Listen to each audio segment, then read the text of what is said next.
ஆண்டவராகிய இயேசு கிறிஸ்துவின் பரிசுத்த நாமத்தில் உங்களை அன்புடன் வாழ்த்துகிறோம். இன்றைக்கு மனுக்குலத்தின் ஒவ்வொரு மனிதனுடைய வாழ்விலும் ஒரு கேள்வி எழுகிறது.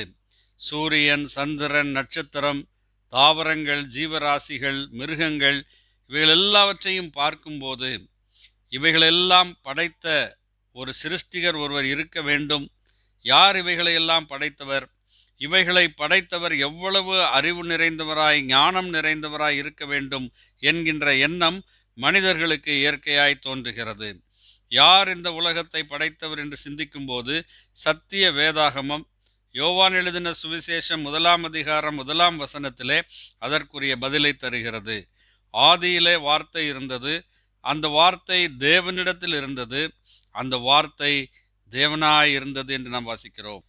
அந்த வார்த்தையை குறித்து சொல்லும்போது அவர் ஆதியிலே தேவனோடு இருந்தார், சகலமும் அவர் மூலமாய் உண்டாயிற்று, உண்டானதொன்றும் அவராலே அல்லாமல் உண்டாகவில்லை என்று யோவான் சுவிசேஷத்திலே நாம் வாசிக்கிறோம். அப்போஸ்தலனாகிய பவுல் கொலோசேயருக்கு எழுதும்போது கொலோசேயர் நிருபம் 1 அதிகாரம் 16 வசனத்திலே நாம் இவ்வாறு வாசிக்கிறோம். அவருக்குள் சகலமும் சிருஷ்டிக்கப்பட்டது, பரலோகத்தில் உள்ளவைகளும் பூலோகத்தில் உள்ளவைகளும் ஆகிய காணப்படுகிறவைகளும் காணப்படாதவைகளுமான சகல வஸ்துக்களும், சிங்காசனங்களானாலும் கர்த்தத்துவங்களானாலும் அதிகாரங்களானாலும் சகலமும் அவரை கொண்டும் அவருக்கென்றும் சிருஷ்டிக்கப்பட்டது. அவர் எல்லாவற்றுக்கும் முந்தினவர், எல்லாம் அவருக்குள் நிலை நிற்கிறது என்று நாம் வாசிக்கிறோம்.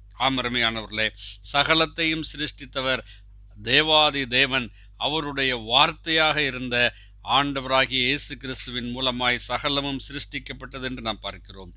தேவன் மனிதனை சிருஷ்டித்தார் மனிதனோடு உறவு கொள்ள வேண்டும் என்பதற்காக. ஆனால் மனிதன் பாவம் செய்து விழுந்து போன போது தேவனுடைய சமூகத்திலிருந்து அவன் துரத்தப்பட்டான்.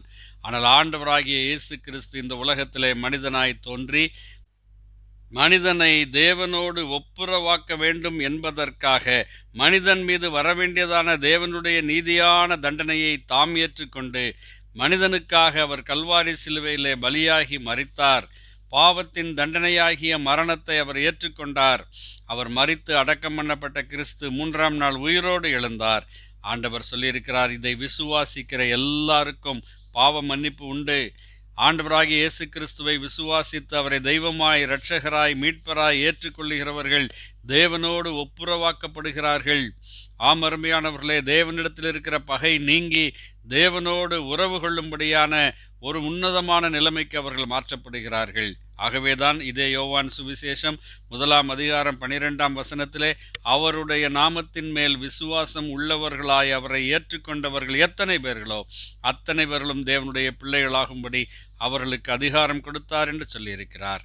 நீங்களும் தேவனுடைய பிள்ளைகளாகலாம், தேவனோடு கூட உறவு கொள்ளலாம். அதற்காகவே தான் தேவன் மனிதனை சிருஷ்டித்தார். இந்த உலகத்தையும் சிருஷ்டித்து மனிதனை அந்த உலகத்திலே ஜீவிக்கும்படியாக வைத்திருக்கிறார். நீங்களும் இந்த பாக்கியத்தை பெற்றுக்கொள்ள வேண்டும் என்பதை உங்களுக்காக நாங்கள் தேவனிடம் செய்யும் விண்ணப்பமாக இருக்கிறது. ஆமேன். நன்றி.